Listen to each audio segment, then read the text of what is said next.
talk about big data now. I got invited to talk about this, one of my favorite topics. I thought I'd start with talking about my own personal big data, just to prove that you really do have a heavyweight panel today. Every morning when I get on the bathroom scale, my weight gets uploaded to the cloud. You see my fat mass. I also have wireless sensors that measure blood pressure, heart rate. All this is being sent on a daily basis. I've got more sensors on my iPhone, my watch, measuring every single step I take, how many stairs I climb, how often I work out, my heart rate. This is so pervasive now. When I exercise, the data from my bike, how often I go, I can click on any one of these days and just drill down, and you see here my analytics. So every single pedal stroke I've ever taken in the last 10 years is recorded. Heart rate, speed, velocity, location, elevation, and all this is I do nothing. I just ride and it uploads automatically. So it's just to give you a sense for what's going on in the world compared to what's going on in the marine industry. So what are the enablers of this and what makes this possible? Really, it's increased connectivity, obviously a big part of that. But then, as you see on these sensors, it's the proliferation of small, cheap sensors. You can put sensors on everything today. There's new technologies for capturing, storing, processing, and analyzing the data. There's cloud storage, and more importantly, cloud computing, and online analytics, and visualization tools. So part of this is the Internet of Things. You've got billions of potential devices in the world, sensors and everything from thermostats to toasters. People. So one of the questions is, if you want to put IP addresses on all of those things, are we going to run out of IP addresses? Is anybody concerned that we're going to run out of IP addresses?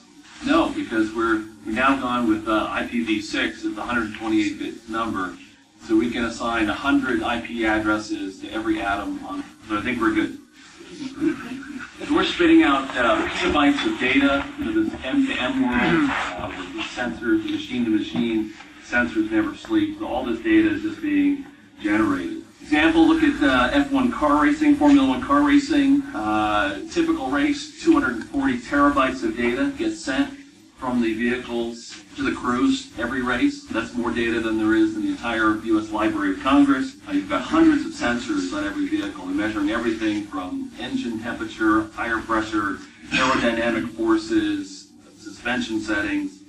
All that gets analyzed by a team of people at the site, but you're only allowed to have 60 people in the pit, so that most of it gets uploaded, and they've got another team back at headquarters, which might be overseas, analyzing the data in real time.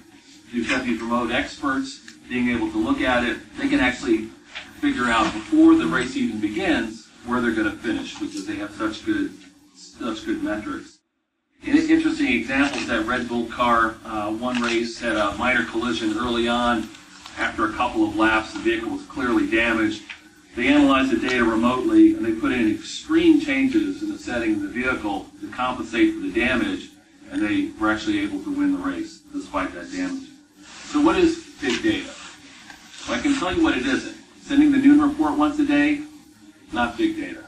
Doing what we've done for the last 50 years, that's not an example of big data in the world. So, but what is big data? It's not a single technology. It's really more of an approach to business, a merging of business and technology. Big data is something that involves data that's either too diverse, fast-changing, or massive to deal with the conventional approach. I like to call it sort of the big three. You have to have one of these things, either big volume, velocity, or variety of data. And the variety is really what's interesting now, because you can have unstructured data. So many businesses today are hampered by these relational databases where things have to be in a structured format. Now you can have data that's pictures, music, transcripts, images, radar images, CAT scan images, but they all constitute data that can be stored and searched. So one technical slide here, there's really two types of big data. There's operational, for operational systems, and analytical systems. And each one of those has their preferred technology. Now, operational systems tend to have very large databases, but focus on data I/O and high speed of response, very low latency. Whereas analytical systems are designed for more deep introspection. They generally look at all of the data at a time, but speed of response is not absolutely critical. There's tools designed for each one of those for operational systems. Preferred tools now are these unstructured databases, what are called document databases, NoSQL databases, because they're able to natively support load spreading across multiple computers. An example of unstructured database is a document database like Mongo. And then for analytical system tools, the preferred approach today is MapReduce. That was pioneered by Google back in the mid-2000s. Now it's pretty much an open source standard. And then there's tools that combine those two, both operational and analytical, into a single product, like Apache, which is another open source product, Hadoop, which has a storage component, its own file structure, and a computing component. So that's all interesting, but what can you do with that? And what's it good for? Sometimes today it seems like we're drowning in a sea of data. Yet people are making decisions based on hunches. So big data really enables fact-based decision making, where you're able to go in, look at the data, and make decisions based on real facts. So it also gives you the opportunity to explore the bigger picture, do intelligent operation for end-to-end systems or local performance monitoring, and even conditional-based or predictive maintenance. So the goal of all this is to get, to use data and analytics to get to foresight. So hindsight is what you do with looking at reports, things that have happened, reports and dashboards. Insight is when you do ad hoc queries and drill down into data that you have. But real big data, data mining, gives you the ability to predict the future, to predict, predictive analytics, and that's really where a lot of the big value comes in. For example, insurance companies are always trying to predict things. There's an insurance company in the U.S. called Progressive Insurance. And when you ask them for a quote, they give you a quote, but they also give you a quote of all their competitors. And often their price is not the best price. So you would say, why as a business would you point out to a potential customer that your competitors are cheaper? The reason they do that is that they have better data, better analytics, and better models. So they know what it costs to insure you, and they're perfectly happy sending you to a competitor. So they get the profitable customers, and the competitors get the unprofitable customers that can have big claims. Now they're even offering a service where they use telemetry from the vehicle, where they send live data from the car, measuring your velocity, your speed, how far you drive, cornering, and your acceleration. And if you're willing to give them that data, they'll give you a discount on your insurance. So to do that kind of analysis takes an enormous amount of processing power. So imagine, what does a trillion cell calculation cost? Imagine a spreadsheet that's a million columns wide and a million rows deep. So you've got a trillion cells. A few years ago, just the computer to run that would be millions of dollars. So what do you think a trillion point dense matrix costs to do a calculation like that today? The answer is $10. So $10, and it's not even $10 that you have to buy. This is processing power that you rent. You're renting CPU cycles. Now with like Amazon Web Services, you can spin up a virtual machine literally in minutes. You pay for the processing power that you use, pay for it by the millisecond of computing time. People are so familiar with the cloud storage like Dropbox and everything, so people think, oh, cloud big data. This is the real revolution. The computing power that you can get now, the speed and scale that you can get is just absolutely incomprehensible. So what do you need to get started? Obviously, you need data capture. You need the ability to then send that data economically. You need cloud storage and cloud computing.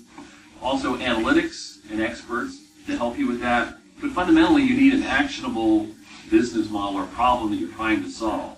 So you have to figure out what it is that you're looking for in terms of cost saving or profit optimization. So in the marine industry, of course, we have even more difficult challenges. There's typically no onboard IT staff on these vessels. They're globally dispersed. The collection points are always moving. And you have potentially tons of data to transmit, and it's difficult to update the onboard servers and applications. Real-time telemetry is very difficult, if not impossible. And as much as satellite transmissions are still more costly than land-based internet. So you need something on the vessel. So For the data capture side, using CAN bus or Ethernet data capture modules, some type of central repository or server box that can keep all the key data, one single collection point. That onboard data has to be processed, pre-processed locally to select what you're going to transmit. You can then aggregate it, compress it to reduce file sizes. We've seen file, just raw run rate log data compression of 80 to 1, which is not atypical. And then you can use these virtual machines. So you have a virtual machine on board, and one way to update those is to multicast out the virtual machine images so that the images get updated all at once so your entire fleet stays standardized. So what data can you capture? I mean, the obvious things are the engine monitoring data, but there's myriads of sensors on board. It's really limited only by your imagination. Things like training records, crew morale, maintenance records, breakdowns. Then there's sensors of opportunity, like the voyage data recorder. 2/3 of everything you need for performance optimization is already being captured in the VDR. Other sensors of opportunity, like, for example, our antennas. We measure roll and pitch rates, roll angles to stabilize the antenna. You can use that as an input to performance monitoring, measuring roll rates, pitch rates, angles, which is a good proxy for sea state on board. So how do you get the data off the vessel? Even today, some of the management companies that we think are pretty advanced, they're still typing data in, and emailing it back to headquarters. So, getting data off the ship is still a problem. And we have this really cool multicasting system to get data on board for video files and digital charts, but that doesn't help getting data off because every vessel is unique. So we're working on this hyper-efficient data upload technology where we can record and compress and analyze locally. The data is aggregated and then sent back during low usage times on board the vessel and during low usage times on the network. But of course, critical events, are sent instantaneously. And with this type of an approach, you can have 2,000 sensors sending back 2.5 gigabytes per day. So once you start to get the data off, then you can start doing analytics, either shoreside analytics, where you see your vessel performance, and maybe even onboard dashboards where you're measuring, things that are under the vessel's control, like trim, and giving real-time feedback based on prior analytics. So the analytics is done on shore, and real-time feedback is done on the vessel. Looking out, what else could you do? It's, you could do things like 3D navigation. The Earth is flat on the ocean, but the third dimension is money. So what you're optimizing is not time or distance, but you're actually optimizing for money, at least solving for that variable. In order to do that, you have to have a lot of inputs, not just inputs related to the ship, to the engines, for the cost per ton for consumption, for the fuel, the different types of fuel, the heavy fuel oil, the marine gas, the fixed running cost of the ship, the charter rates, you need high-res weather data, sea state, parametric roll information. All this has to go in. Then the outputs are things like simply heading and velocity. So maybe you slow down, let the storm pass, or you speed up, get in front of weather, avoid mission control areas, sail a longer route, but that might be cheaper because you're using cheaper fuel. These weather updates happen every 6 hours. You're constantly crunching this number. And this is not something that people can do in their head. A lot of people say, well, we know the fastest route. We've been doing this for 50 years. So, no, you don't. You don't know this is possible for humans to do. This is very, very complex math that has to get done. So humans aren't good at this, but computers are. IBM started this thing called Watson Analytics. You're probably familiar that IBM became the world chess champion a few years ago. But more impressively, they won this game show called Jeopardy, which is a natural language game show where they ask tricky questions that, using puns, and it's a very difficult verbal game show. IBM entered with their computer Watson, and they destroyed, the human previous champions of the show. So it's a pretty impressive approach. They now have that computer doing analytics, and what's really interesting about it, it's a natural language processing. So you can ask it, verbal questions like, Watson, how do I make more money? And they might say something like, get out of the marine business. So big data is the next revolution, but it's really a business process optimization. I mean, everyone thinks, it's going to be about how do I burn less fuel. Well, it started there because engineers are technical and they like things to analyze, but it really is a process that involves many more aspects of the business. For example, in our video tel business, we have 9 million training records now. So we can analyze that. We see training scores correlate directly to efficiency and thereby profitability. Strong correlation to safety. Morale on board. We did a survey, 120,000 seafarers, and across all industries, not just marine, there's a very strong correlation between morale and accidents. So preventative maintenance records let you avoid repairs. And also sensor data can predict equipment failure. So accelerometer data, tiny little vibrations, tiny little temperature spike anomalies that you wouldn't notice. That type of data can predict the future. It's a little bit like that movie, the Minority Report, where they had the pre-crime unit where you get arrested before you've even committed a crime. So you can predict failures before they happen, or maybe delay expensive repairs that aren't really required. Don't clean the hull yet because, just because the time has passed, it's not really dirty. But you can do some other interesting things like onboard videos that show step-by-step instructions how to repair things. And it might present a new opportunity for retired experts who can really analyze the data that's on board because, the crews are somewhat less experienced than they used to be. An example of how KVH uses big data to understand our customers. And here you see a map that's taken of every single byte that's transmitted from our customers over a couple-month period. This is terabytes of data. And we analyze this data to see traffic patterns, but also to see where we need to purchase more capacity. And to some extent, it shows where the shipping routes are. But you also see, if you look at like the Gulf of Mexico, the Caribbean, the data usage is independent of number of vessels. There's just a lot more data usage there. The way we capture this data streams off our antennas. We have years of data. We can drill down to 5-minute intervals. In that data log is the ship's speed, heading, positions, and also every single TCP/IP session and the protocols that are being used. So if the vessel owner says, why am I using so much data? What is it? We can say, well, this much is Facebook, this much is Skype. So all that can be done minute by minute. So technically, these logs are imported. They're streamed to something called Amazon Kinesis, which is a big data log processor. From there, we upload it to a Redshift data warehouse. Redshift is a database that is designed to run on multiple processors, so it can process data very, very quickly. And then we use visualization tools like Tableau, which created that pretty map that you saw on the page before. So if you want to see what your data looks like, sometimes it's very helpful to visualize it. We make this available to our customers and our owners so they can have the same analytical capabilities through our portal that we have. So probably the most important thing for managers to do is to make data a priority. Interestingly, a lot of established companies don't have big data programs, but almost every startup and every early stage company does. Maybe it's because you don't have data cleansing problems because they don't have any data when you start, but they really have the ability to get access to this information. So of course you want to keep your proprietary data proprietary, but it's also worth thinking about sharing data that isn't proprietary. So for example, if every vessel would share their radar, screenshot from the radar, effectively you could have over the horizon radar. You could build a continuous flow of radar images. You could see weather. You could see wave patterns. Same with anemometer data. Build a global database. But people are always concerned about privacy, but maybe that's a little bit overrated in some areas. An interesting story is a company called Goldcorp.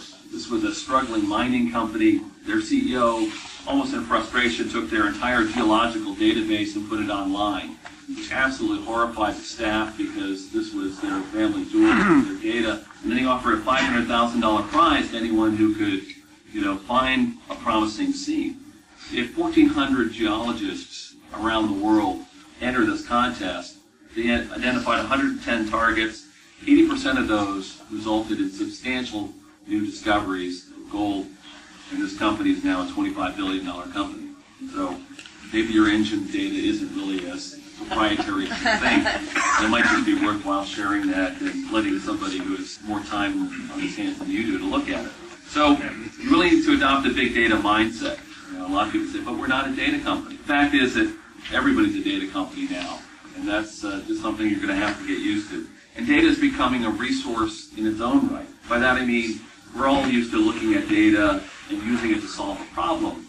But actually, data is now something that you can buy. There's a marketplace for data. Microsoft has this Azure marketplace where you can go in and buy data sets. So if you're trying to solve a data problem and you're looking at how good are my salespeople by territory, well, you can't really know unless you know how big each territory is. You can go and buy a public data, for size of market, import that, take those tables, import it into your table, and now you can measure your sales force effectivity by total market size. So this is really an incredible capability. You can, like an iTunes store for data sets. So that'll give you the ability to do it. Obviously, you still need to think creatively to come up with the questions. Data's not going to ask the questions for you. But the benefit is you can understand your business better and really every aspect of your business. So in summary, there's really a growing divide coming between companies that are able to manage in this big data world and those that aren't. MIT did a study recently that showed 5 to 6% improvement in performance companies that have big data programs, and that's compounds. That's every year. So it's an incredible advantage. And it probably won't surprise you, the maritime industry is not the leader in this field. I think we've spent probably the last 30 years intentionally figuring out how to reduce the amount of data that goes to and from a vessel, kind of the opposite what the rest of the world is doing. But if there's one thing I want to leave you with today is that there's just been a dramatic change in costs and capabilities for this type of data analysis. It's just absolutely, people talk about big data. Why now? This is why. But you have to hire some smart people who can do the analytics for you or outsource it, and those people tend to be hard to find. Or you need to work with IT partners and SATCOM providers that can do more than just provide the connectivity, but people who can help you solve these data problems. Thank you.